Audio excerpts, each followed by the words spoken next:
Telugu Desam party శాసనసభ్యుడు సత్యవేడు శాసనసభ్యుడు ఆదిమూలం ఇప్పుడు పెద్ద దెబ్బ తగిలింది. ఆయన ఒక మహిళని లైంగికంగా వేధిస్తున్నాడన్నటువంటి అభియోగం ఆ మహిళే చేసింది. అతనితో ఉన్నటువంటి ఆ రాసలీలలకు సంబంధించినటువంటి దృశ్యం తనే పెన్ కెమెరాతో విజువలైజ్ చేసింది.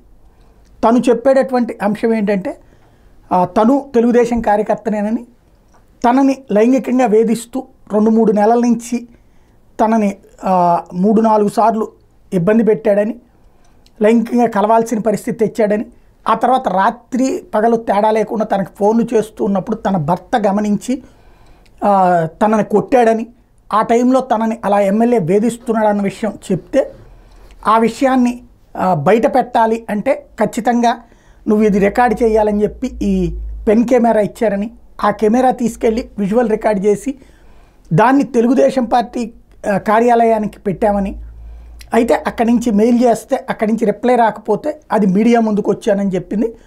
మీడియా ముందు ఇది ఒక మీడియా ఛానల్లో అమ్మాయి వెర్షను ఆ వీడియో కూడా హైలైట్ అయ్యేటప్పటికి ఒక్కసారి కలకలం రేగింది. వెంటనే తెలుగుదేశం పార్టీ సీరియస్గా స్పందించింది. ఆదిమూలం మీద ముందు ఒక కమిటీ వేసి విచారిస్తామంది, అంతర్గత కమిటీ వేసి విచారిస్తామంది. ఆ తర్వాతన వెంటనే అతన్ని సస్పెండ్ చేయమని చెప్పి చంద్రబాబు ఆదేశించారు. దాంతో పార్టీ నుండి సస్పెండ్ చేస్తూ నిర్ణయం తీసుకున్నారు.